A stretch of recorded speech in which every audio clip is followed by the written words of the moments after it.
Hi guys, welcome to our channel. It's me Eve and this is my mum Emmy. Hi. And today our video is about the basic tools in sewing, so let's get started.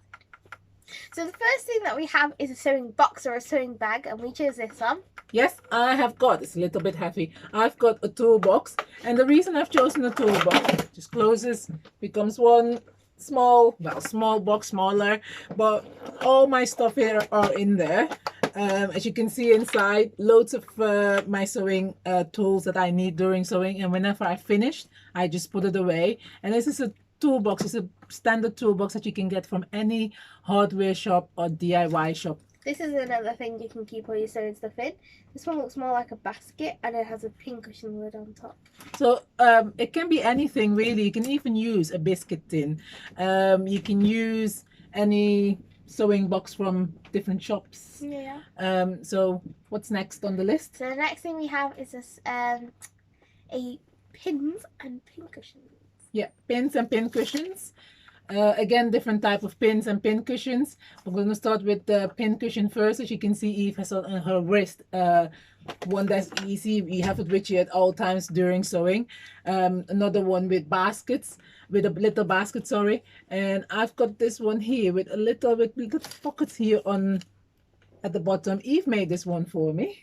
Polka dot fabric on one side, flowery fabric on the other side, and you've got another one, haven't you? This one's shaped as a dummy. So your pin cushion doesn't have to be like, you know, a standard pin cushion. Well, actually, what is a standard pin cushion? You just go for any type of shape of pin cushion that you like, something you want to make yourself. So get creative. Okay, so the next we have is our pins on the pin cushion. Yes, so again, if you have a look at the pin cushion, you'll see different type of pins. These really are fancy ones, the leaf ones and the love heart ones, and you've got glass headed, pearl headed, but really what matters is the size of the pin. So you've got long, thin ones, thicker ones, thinner ones, really short ones. But what you need is to make sure that when you're using the pins on your fabric, it's the right pin for your fabric. If you can actually hear a pin piercing through your fabric, or you need to force it through the fabric, then you know it's not right, because you're going to be damaging your fabric. Okay, so the next one we've got is our needles and sewing machine needles. So we keep our needles in a needle case. A lot of needles. So all the different needles in here. These are really simple to make. It's just a few pieces of felt and then sew down the middle. Looks like a little book. Where the pages go smaller. I made this one and you've made that one. Oh, you might have even made this one. I don't know. I can't remember. It doesn't matter. But something you can easily make. And then with your needles inside. Needles are pretty much like your sewing machine, like your pins. Sharp ones. Well, they're all sharp. But fine ones, thicker ones, thinner ones, longer ones, shorter ones, different sizes for different type of fabrics. Same for your sewing machine needles. This is a pack, an example of a pack. They're not all like that, but you have like they come in different sizes, so finer ones, thicker ones again, and then you have for stretchy fabric, you've got ballpoint needle, stretch needles, you've got denim needles, you've got very fine sharp ones, and just you name it. If you need advice on the needles, just ask whenever you're working on a project. But often it's advice what type of needle to use. Okay, now we have our seam rippers, also known as unpickers. Got mine in a little bucket in my toolbox, so I've got these here. It doesn't really matter what size you're using, as long as your unpicker is sharp enough to help you correct the mistake you've made during sewing. Okay, now we've got our scissors. We have our fabric scissors, our paper scissors, and our pinking shears. As you can see on the pinking shears, you have this zigzag to it. So when you cut the fabric, you can get a nice edge like that. What we got next on the list?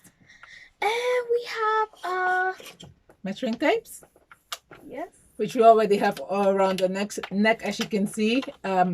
I pretty much wear mine all day, because whenever I'm teaching and then after teaching I sometimes forget to take them off. But what you want is a measuring tape that has got inches on one side and centimeters on the other side, or both sides as it is in this case, for your measuring and making your own conversions with the measuring, because some patterns will use, these days most patterns use both measurements, but some patterns still only have like inches and other have centimeters. Just make it easy for you. But sticking with measuring, we've got the different type of rulers. You've got the 30 centimeter ruler that I use, the 50 centimeter one, and I use my meter ruler as well. Just depends what project you're working on, so you need different measurements, type of measurements for your project. What we got next? Okay, then we have our, what they call them again, Thread. thread. Oh, wait, let me get it. It's stuck here. Here, it's one. Start with showing that one. So here's one of the threads. Yes, I've got it. That one doesn't go. Okay, so here's our threads. We keep them on here because it's really easy to use. Yes, so again, different type of threads. Get the good quality thread like Gutermann Moon, Coat Moon, and then in different colors. I'm sure you'll get the right color for your project. Okay, so then we've got an iron board, which we don't have with us now, but I'm pretty sure you know what it looks like. That's for when your fabric gets creased, or when you want a nice edge to your fabric once you fold it. So then we have our chalk. Here's one of the chalk. So it's the washable dressmaker chalk or pencils to mark lines where you're going to be sewing on, just to make it easier for you and to get a straight line or a curved line, whatever line it is that you're planning to sew. Leaves a line on it. You might need something a little bit darker to show with this one. Sorry. Yeah, that shows. So Eve has drawn a line on there, and it does come out whenever you use a wet cloth, or probably by the end of your whenever you finish with your project, it will have faded. Okay, now we have thimbles. Thimbles. So we have metal one here and then a plastic one. We don't really use thimbles because we're used to getting pricks now. Yeah. But you might, I mean, they are handy, but I just find them being in the way whenever I'm doing hand sewing. But yeah, it is very handy to have. Okay, so next we have our sewing books. Yeah, sewing book, another big thing I recommend, or a good thing to recommend during sewing. They're so handy. There's loads of different types of sewing book. We love the sewing bee, don't we? So I've got the different sewing bee books. I have got this one on alteration and fittings. Just the vintage sewing book. I was so lucky to find both of them for £1 at the charity shop. And I actually really like my sewing books because I do read the information in there, and they come in handy at times where I can't remember how to do something properly. So I always use them. Got the sewing book by Alison Smith, another one that I highly recommend. Another sewing bee book. Oh, sorry, nearly hit you in the face. The Luna Lapin book is very popular. Adults liking to make cuddly toys, but it's actually very popular with the children as well, isn't it? You've made the rabbit. There's a few children that have made the different cuddly toys on here. Not quite a beginner's project, but when you can sew and you've got help, it is something that you can definitely sew. So basically what I try to say is that there's loads of different sewing books available out there. It doesn't have to be any of these. It's just something that you like.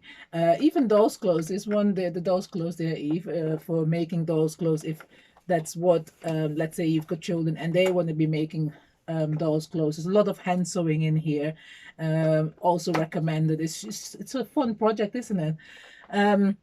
And then magazines, another thing that I buy a lot, or used to buy a lot. I still actually buy them, don't I? Not as often as I used to.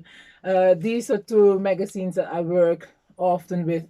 Eve uses the October, and I like my the magazine. But you can also buy single patterns. You can buy different type of patterns, and yeah. So that is it, isn't it? Nope. No, sorry. Fabrics is the Fabrics, last yes. thing. So you can get fabrics from supermarkets. The fat fabric quarters. shops. Yeah, fat quarters from supermarkets. Fat quarters. I already said that. Sewing set. Fabric shops. Fabric shops. The market. And online as well. Charity shops, don't forget charity shops, very good these days. And it doesn't really have to be fabric, well, fabric of course, but fabric can get from old garments that you have got. Say you've got something in your wardrobe and you're not using it anymore, you can use that to make projects, especially smaller ones. You can make from adult clothes turning into children's clothes. You can go to the charity shop and get tablecloth, curtains, and what else can you get? Just garments. Yeah. And I'm sure you have some old bedding at home that you're not using anymore, or thinking of throwing out. Keep them and use them for working on your own projects. So I think we've pretty much covered the list of the basic things you need for sewing. So thank you for watching. And make sure you see our next videos that we're going to be posting. Bye. See you soon. Bye.